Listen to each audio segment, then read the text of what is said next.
নমস্কার, আমি বিশাল আপনাদের স্বাগত দা সোশ্যাল বাংলার পর্দায়। চলে যাচ্ছে আজকের গুরুত্বপূর্ণ খবরের দিকে। বিকেলে সড়ক প্রচার শেষে রাতে পূর্ব ত্রিপুরা লোকসভা আসনের ভোট পিছিয়ে দিল নির্বাচন কমিশন।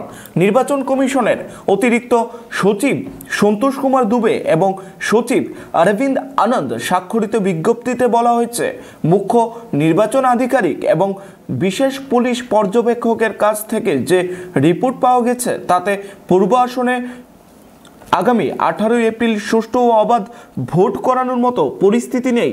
বিশেষ পুলিশ পর্যবেক্ষক ভোটার দিনক্ষণ নিয়ে আরও সুপারিশ করে বলেছেন, ভোট নির্ঘণ্ট 18 এপ্রিল থেকে পিছিয়ে 23 এপ্রিল করে দেওয়া হোক। অপরদিকে মুখ্য নির্বাচন আধিকারিক তার রিপোর্টে 2 নং পূর্ব ত্রিপুরা আসনে ভোট নিয়ে গভীর উদ্বেগ এবং আশঙ্কা প্রকাশ করেছেন। कमीशन ने डिसाइड किया है कि ये जो 2 Tripura east ST parliamentary constituency का जो वोटिंग 18 तारीख को होना है उसको डिफ़र करके 23 तारीख को यही वोटिंग होगा। हम लोग इस 5 दिन में अपना और सिक्योरिटी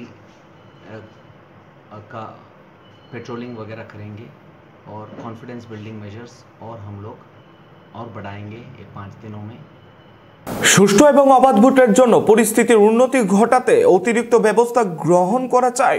প্রসঙ্গত, রাজ্যের আইন শৃঙ্খলা জনিত কারণে লোকসভার ভোট পিছিয়ে দেওয়ার ঘটনা এই প্রথম আমাদের রাজ্যে। এই ঘটনাকে স্বাগত জানিয়েছেন বিজেপি। গণতন্ত্রের পক্ষে একটা বিপজ্জনক কথা যে ইলেকশনের সময় কোনো রাজনৈতিক দল যার ইতিহাস হিংসার, যার ইতিহাসে ভায়োলেন্স আছে, যার পতাকাও রক্তের পতাকা, সেই দল যখন কামান বন্দুক নিয়ে প্রতিরোধের কথা বলে, election commission needs to be careful. একই সঙ্গে আপনারা দেখুন, আমাদের মাননীয় কংগ্রেস সভাপতি সেদিন হঠাৎ হুমকি দিলেন, ডায়ার কনসিকুয়েন্সেস আফটার 18th। এই ধরনের কথাবার্তা বিরোধী দল থেকে যখন আসে, election commission has no alternative but to take cognizance of this. একই সঙ্গে আজকে সকালে আমরা যেটা খোয়াই থেকে দেখলাম, মুরগির কাটা মাথা ডিফারেন্ট বাড়িতে দিয়ে মানুষকে টেরোরাইজ করার চেষ্টা, এগুলিতে মানে এই ভয়ঙ্কর জিনিস। কারণ এই জাতীয় কাজ করা, মানুষকে ভোট দিতে বাধা দেওয়া এবং মানুষের মনে ভয় তৈরি করা, এই জিনিসগুলি একটা ফিয়ার কমপ্লেক্স তৈরি করার চেষ্টা। 7 দিন পরে হলেও তৈরি, any day we are ready. এরকম না যে 3 দিন পরে হলে আমরা তৈরি না, আমরা যে কোনো দিন তৈরি। আমরা কালকে হোক, কালকে আমরা রেডি। উই আর আমাদের দল পুরো মাত্রা আমরা তৈরি। এই যে একটু আগে আমাদের মুখপাত্র বললেন সিনহা সাহেব, সবচেয়ে গুরুত্বপূর্ণ, পরশুদিন আমাদের টিম গিয়েছিল to meet the chief electoral officer. সেখানে পরিষ্কার বলা হয়েছে যে রাজ্যে কিন্তু প্রচণ্ডভাবে একটা গণ্ডগোল পাকানোর চেষ্টা হচ্ছে, যে গণ্ডগোলটা কমিউনাল রায়ট টার্ন করতে পারে। এবং একদিকে যেমন কংগ্রেস সভাপতি বলছে, আবার সাথে সাথে মানে সিপিএমের বিজনবাবু বলছে তীর বন্দুক কামান বন্দুক এগুলি নিয়ে যেন আমরা প্রতিরোধ। একটা গণতান্ত্রিক দল যদি হয়, সে এই কথা বলতেই পারে না। পূর্বের ভোট পিছিয়ে 23 এপ্রিল ঘোষণা করাতে কংগ্রেস দল এক সাংবাদিক সম্মেলনের মধ্য দিয়ে কমিশনকে স্বাগত জানায়। দলের পক্ষ থেকে দাবি করা হয়, পূর্ব ত্রিপুরা আসনে অবাধ ও শান্তিপূর্ণ ভোটের জন্য দলের পক্ষ থেকে যে দাবিগুলো জানানো হয়েছিল, তারপরেই ভোট পিছিয়ে দেওয়ার সিদ্ধান্ত ঘোষণা হলো। এক কথা, কমিশনের এই সিদ্ধান্তে খুশি বিরোধী দল কংগ্রেস।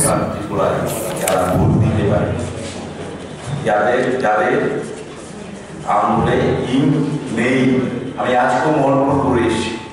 মোহনপুরে এমন 20-22টা বুথ আছে যেখানে সকাল 7টায় সমস্ত ভোটারদের তাড়িয়ে দিয়ে সেখানে 1-2জনকে দিয়ে পুরো ভোট ছাপা মারা হয়েছে। অলরেডি দিয়েছি, সেটা তো আমরা আজকে এই ঘটনার পরে মুখ্য নির্বাচন আমরা ইলেকশন কমিশন অফ ইন্ডিয়ার যে সিদ্ধান্তটাকে আজকে ওয়েলকাম করছি।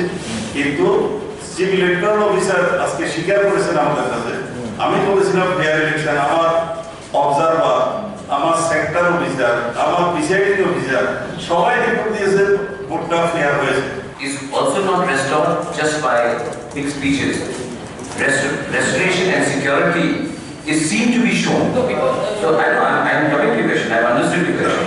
Now, when the central forces are coming, safety of the people who want to use the franchise should be given priority.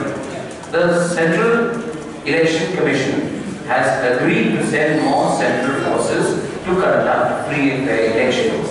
So, in view of this, I believe that there will be restoration of faith in the legal and the electoral system because people need to be secure before they go out and vote.